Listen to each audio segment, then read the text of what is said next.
We've all got two wolves in us, a good one and a bad one, and they both want to eat. The best I can tell, we just got to feed that good one a little more than the other one. Happiness is an emotional response to an outcome. If I win, I will be happy. If I don't, I won't. It's an if-then, cause and effect, quid pro quo standard that we cannot sustain because we immediately raise it every time we attain it. You see, happiness demands a certain outcome. It is result reliant. And I say if happiness is what you're after, then you're going to be let down frequently and you're going to be unhappy much of your time. Joy, though, joy is a different thing. It's something else. Joy is not a choice. It's not a response to some result. It's a constant. Joy is the feeling that we have from doing what we are fashioned to do, no matter the outcome. Now, personally, as an actor, I started enjoying my work and literally being more happy when I stopped trying to make the daily labor a means to a certain end. For example, I need this film to be a box office success. I need my performance to be acknowledged. I need the respect of my peers. All those are reasonable aspirations, but the truth is, as soon as the work, the daily making of the movie, the doing of the deed became the reward in itself for me, I got more box office, more accolades and respect than I ever had before. See, joy is always in process. It's under construction. It is in constant approach, alive and well in the doing of what we're fashioned to do and enjoying it.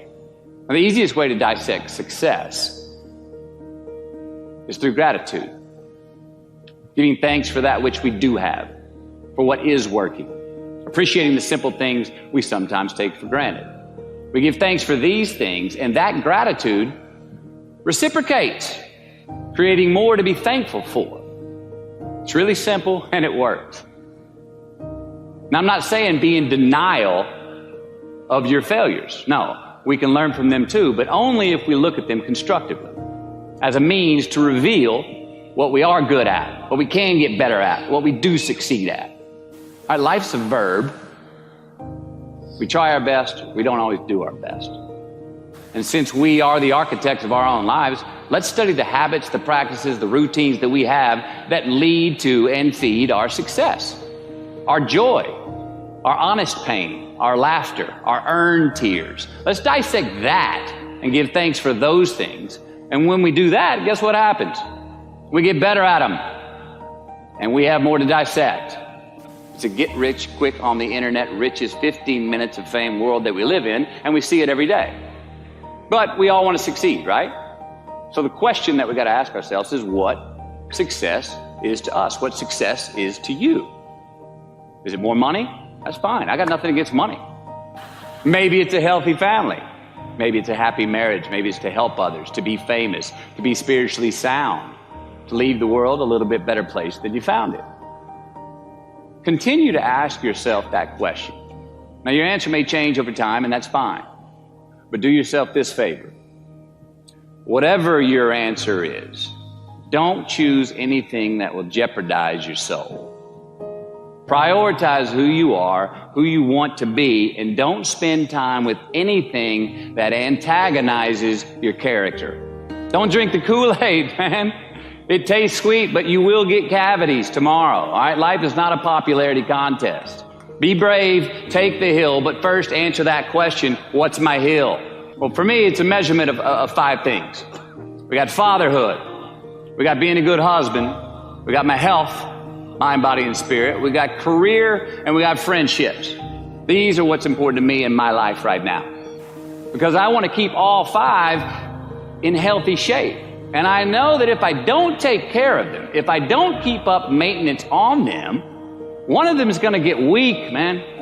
It's going to dip too deep into the debit section. It's going to go bankrupt. It's going to get sick, die even. So first, we have to define success for ourselves. And then we have to put in the work to maintain it. Take that daily tally. Tend our garden. Keep the things that are important to us in good shape. Defining ourselves by what we are not is the first step that leads us to really knowing who we are. You know that group of friends that you hang out with that they really might not bring out the best in you? You know, they gossip too much, or they're kind of shady. They really aren't going to be there for you in a pinch. Or how about that bar that we keep going to that we always seem to have the worst hangover from? Or that computer screen, right? That computer screen that keeps giving us an excuse not to get out of the house and engage with the world and get some real human interaction. Or how about that food that we keep eating, the stuff that tastes so good going down, it makes us feel like crap the next week, when we feel lethargic and we keep putting on weight? Well, those people, those places, those things, stop giving them your time and energy. Just don't go there. I mean, put them down. And when you do this, when you do put them down, when you quit going there, and you quit giving them your time, you inadvertently find yourself spending more time and in more places that are healthy for you, that bring you more joy. Why? Because you just eliminated the who's, the where's, the what's, and the when's that were keeping you from your identity. Like, trust me, too many options, I promise you this, too many options will make a tyrant of us all. All right, so get rid of the excess, the wasted time. Decrease your options. And if you do this, you will have accidentally, almost innocently, put in front of you what is important to you by process of elimination. Knowing who we are is hard. It's hard. So give yourself a break. Eliminate who you are not first, and you're going to find yourself where you need to be. Make voluntary obligations. I'm talking about the ones that we make with ourselves, with our God, with our own consciousness. I'm talking about the you versus you obligations. We have to have them. Now, again, these are not societal laws and expectations that we acknowledge and endow for anyone other than ourselves. These are faith-based obligations that we make on our own. These are not the lowered insurance rates for a good driving record.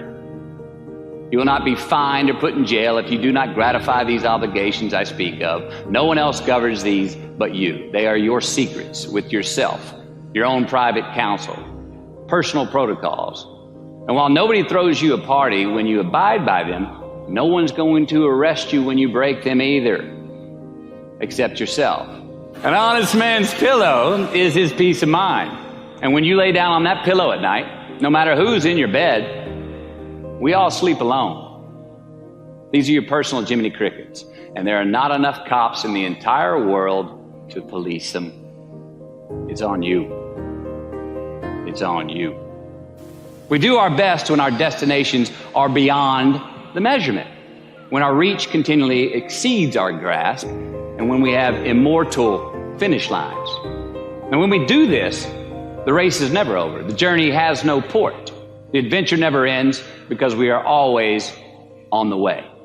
So do this, and let somebody else come up and tap you on the shoulder and say, hey, you scored. Let them run up and tap you on the shoulder and say, man, you won. Let them come tell you, you can go home now. Let them say, I love you too. Let them say, thank you.